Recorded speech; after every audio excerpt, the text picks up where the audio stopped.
Hey students, it's me again. This is for just in case you want to work ahead or if the internet is glitchy on Monday, and Tuesday, which it may very well be. So, in the case that the internet is out or you want to work ahead, I'm going to go through the 3.2.6 project. Okay? So, for those of you in my A-Day classes, go from stream over to classwork. And there's a folder Monday 3.1 and Tuesday 3.2. This lab journal didn't take very long, so you can get started on this project, which I'm giving you 2 days to do. Part of Monday or Thursday if you're in my 1B, and then all of Tuesday or Friday. So if you're in 1B and you want to work ahead, this will be Thursday 3.4 and Friday 3.5. But go ahead and open this up, okay? And when you do, you'll notice this. And what you're doing is you're designing a mobile medical facility. And you can work in groups. You can work on your own. It's fine. You can even work with people who are not in your class block because this can all happen when you and whoever you want to work with get the time. Okay? So our goals will be collaborate. If you choose to work individually, I know that some of you are very independent souls. That's fine with me. So you'd be making all the decisions on your own, or you can collaborate. You'll be picking a hypothetical scenario. I have them here.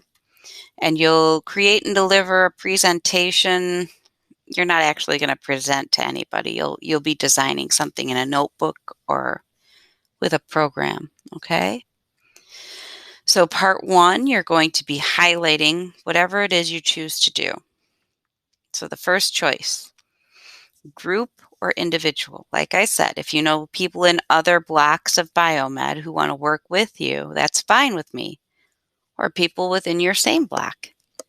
I think I've had a couple people work together. So it says work with up to 3 other people, so that means groups no larger than 4. And if you do choose to work with other people, just make sure everybody's name's listed here, and I only need 1 copy per group. Okay?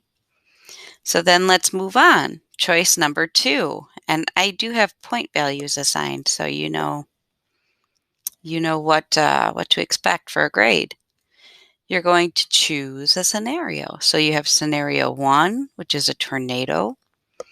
Scenario 2, an outbreak of respiratory infection caused by a virus. Boy, does that sound familiar. In scenario 3, a building under construction collapses in a major urban area during rush hour. So pick one that sounds appealing to you and just highlight it. I'm just going to do scenario 1. I'll highlight it because that'll be my choice. So I'm highlighting it here, going up to the highlight color, and I'll highlight it in orange. So highlighting it lets me know that you guys have actually gone through and made these choices. Please don't forget to do the highlighting. Okay. Choice 3, you're going to choose the facility you want. Okay. So you have 3 options here. You have a tent, a modified bus, and a modified storage container.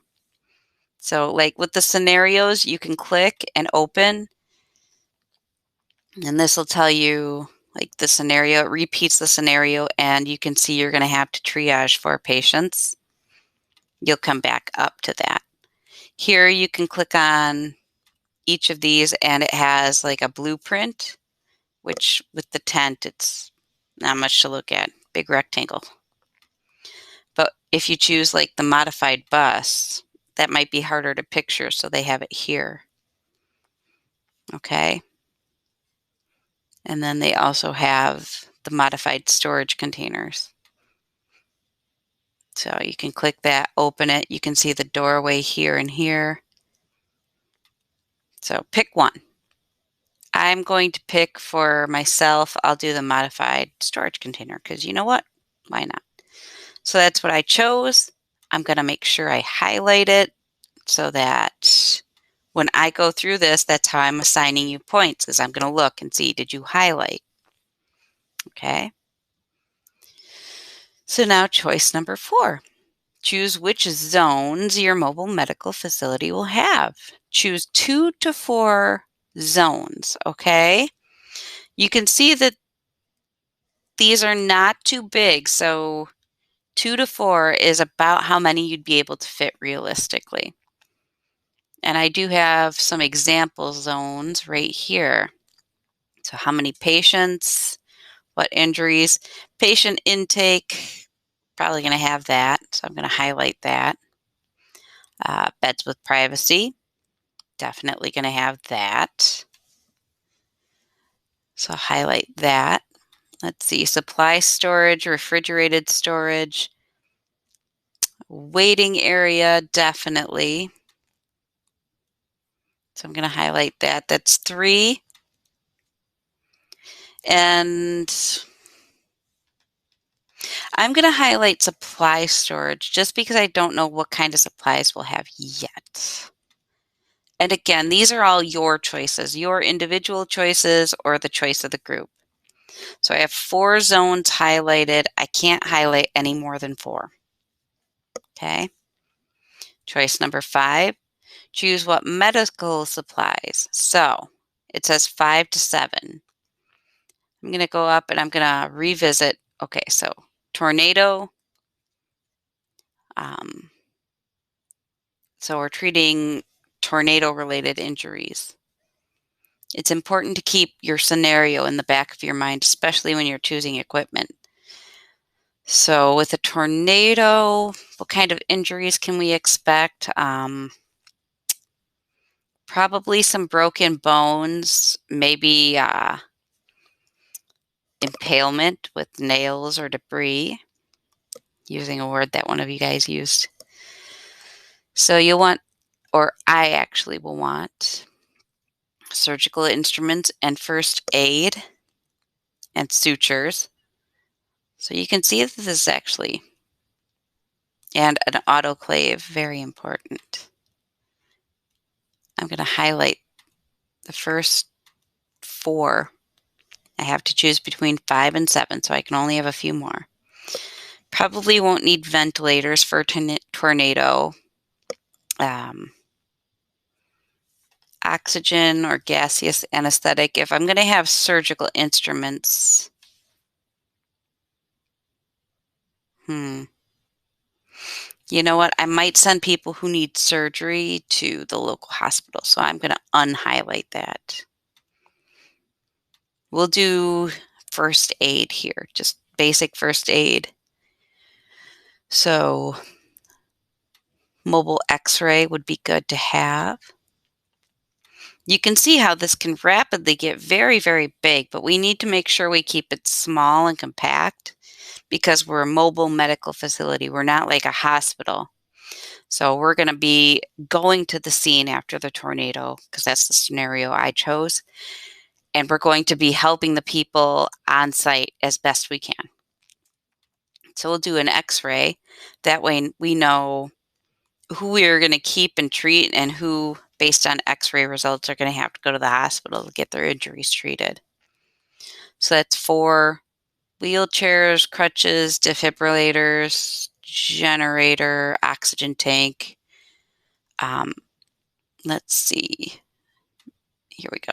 Bed, chairs, privacy curtains. Definitely want those. And generator. And wait, how many do I have? 1, 2, 3, 4, 5. It's set up to 7. So I'm going to have a defibrillator because you never know. And a generator.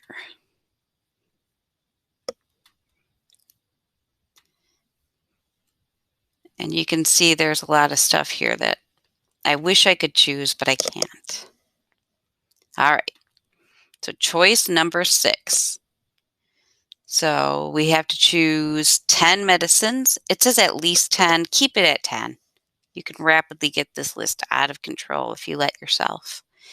And then it says why you need them and how they'll be stored. Aspirin.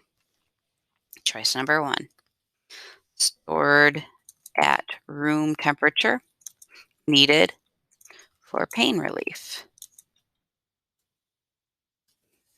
Oral antibiotics. People will probably be coming in with wounds requiring oral antibiotics. So that's number 2. Stored at room temperature. Needed for um, infections. Now, these are my choices. They don't have to be yours. In fact, I would prefer if you didn't choose, like, all the same things I chose. Make your own choices. So I'm going to highlight those 2. Please remember to do the highlighting. It makes it much easier. Oh, topical antimicrobial, which would be like Neosporin. Stored at room temperature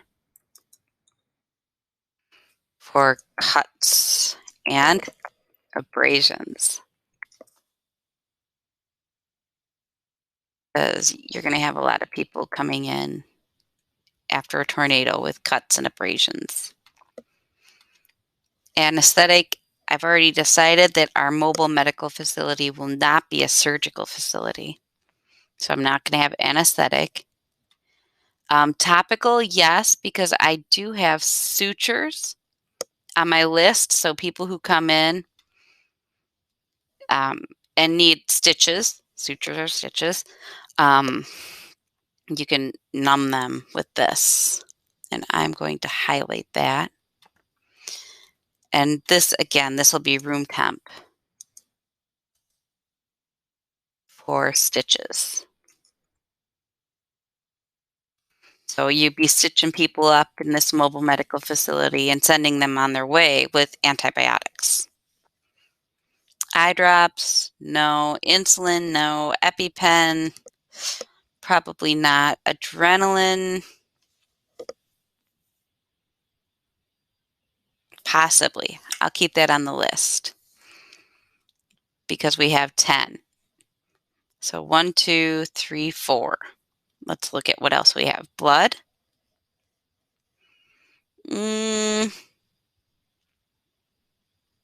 I suppose if they come in and they've lost a lot of blood. Anti-anxiety, I probably would keep those on the list. I'm going to highlight both of those yellow.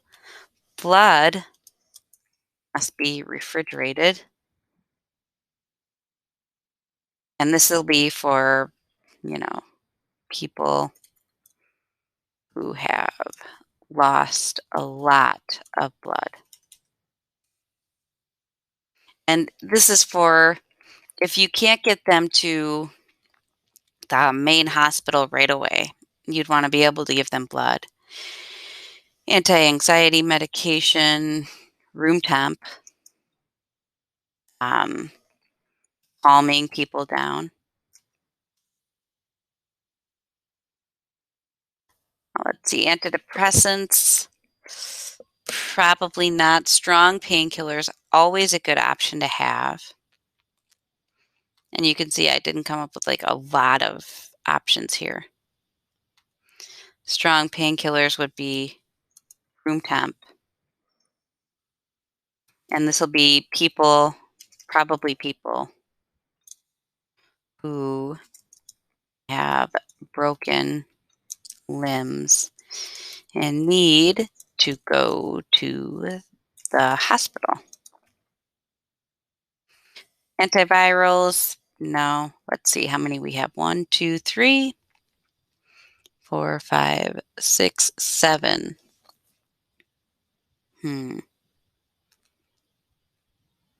So I'm going to put anesthetic as well, the gaseous form,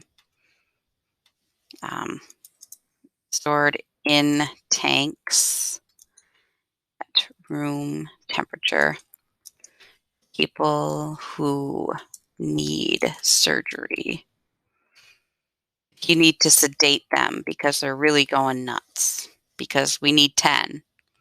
So let's see, 1, 2, 3, 4, 5, 6, 7, 8. We got 2 more we need. Let's see.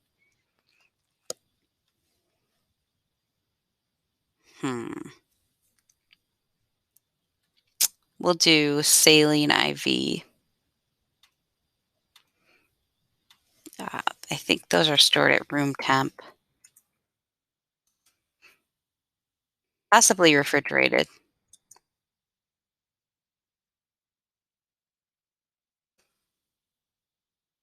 People who have been trapped under debris for a long time. And adrenaline. This is another room temp one. So I guess in the end, there's not a lot that you don't choose on this list. So you'll have to go through based on your scenario and maybe eliminate a few and choose the rest. So the room temp, people in extreme emergency. Adrenaline would be for people whose heart is like stopped. Give them adrenaline. Okay, so that's how you do that one. So let's see. We have 4 to 6 medical staff. 4 points, a half a point per staff, and a half a point for explanation. So we have all of these people here. First thing I'm going to do is I'm going to put nurse practitioner. I'm going to highlight him or her. And that'll be ability to suture and triage patients. Nurse practitioner can do those types of things. Let's see. EMT/first responder, always a good person to have on your staff to also help with triage and treating patients. Okay, let's see. Admission or administration specialist. You definitely want that to take patient information. And organize waiting area. And you know what? I'm going to put therapy animal and handler.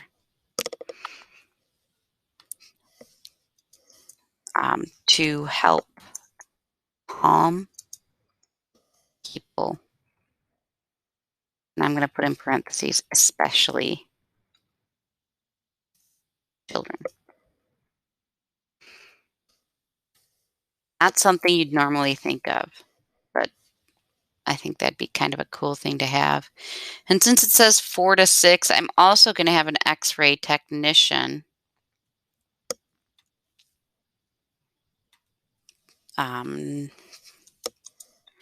To confirm broken bones.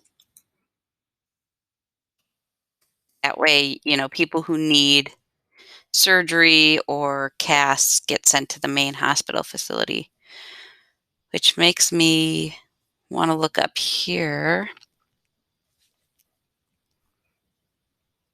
Oh, good. I did highlight the mobile X-ray. Okay. So now we've made all of those choices and we have highlighted. Please remember to highlight, kids, students, young ladies, and young gentlemen. Remember to highlight for me. So that's part 1 of this 2-part project, and you can see how that wouldn't take too long. So I would be hoping that you get that done on day 1, along with that 3.2.5 lab journal. Part 2 will take a bit longer because you're going to put it all together. So part 1 of part 2 is to do the blueprint, okay? So you get 14 points for this, 3 points per the labeled zones, 3 points for labeled equipment, 3 points for labeled supplies, and 5 points for a neatly drawn blueprint. So you can do this. You can do tools up here. I think, no, insert. If you go insert, you can do a drawing and you could go new. okay? And this gives you this beautiful grid view, and you can do the drawing here. Or you can use a piece of paper. And you will, like paper or poster board, okay? If you choose to hand draw your blueprint, you'll be taking a picture and attaching the picture. Labeled zones, so you go back up here where you chose the zones you wanted. So I chose patient intake, beds with privacy, supply storage, and a waiting area. So you just label the zones you chose up here in choice 4. Let's see. Labeled equipment, bed storage, that goes with the labeled zones. Labeled medical supplies. We didn't choose a refrigerator unit up here, but we did choose storage. Where did we choose that? Right somewhere up here. We chose storage. Here we go, supply storage. So you'd probably not have like a refrigerator, but maybe a mini fridge in there. Okay. And we chose our modified storage container. So this is where you click on this and you can see the general layout of what you chose. So that should help you. You work from this. So open this up, copy it down on paper, or have it open so you can look at it. Okay. And then proper 2, our project part 2. Well, proper. No. Project part 2. 15 points, 3 points per patient, 3 points for arrows. So you're going to triage the 4 patients. What are your 4 patients, you may be wondering? Depending on which scenario you chose, you get a different set of 4 patients. So go up here and click on your scenario, and it should pop up, I hope, fingers crossed, and you see the triage patients for scenario 1, which is what I chose. So you read through this. So 9-year-old boy, 64-year-old female, 53-year-old male, 44-year-old female. And you actually maybe want to read through these before you choose all your medical supplies. So read your patients, and you can see they're different for each scenario. Scenario 2 is the respiratory outbreak. So here you go. And then you have scenario 3, which is the collapsing building during rush hour. You have the 4 patients here. So you're filling in the triage chart down here for your 4 patients. Okay. And then add to your blueprint arrows of how the patient would move through your mobile medical facility. And then the last part, it's 6 points, 3 points for vehicle and justification, and 3 points per patient evacuation explanation. So your facility is mobile and limited. Choose a medevac below. I chose the tornado, and the tornado is probably going to cause significant damage to streets and roadways.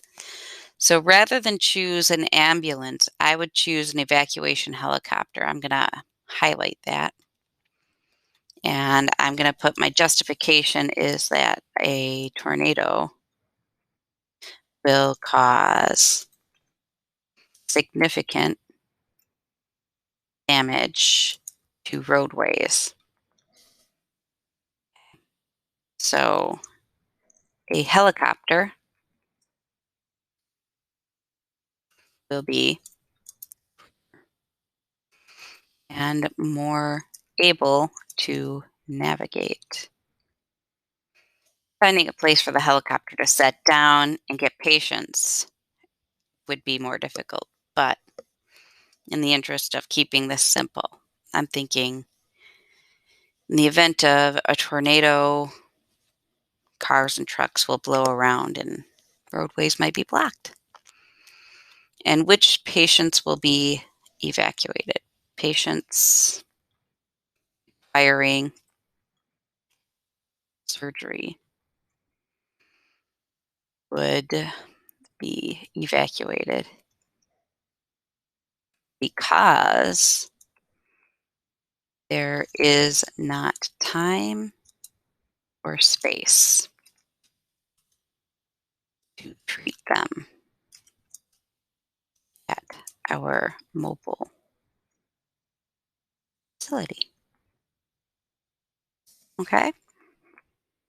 So, in addition to all of these choices which you've highlighted, you will also be including the triage chart here for your 4 patients, and either attached below here or using the drawing tool, the blueprint with the arrows and the labeled zones.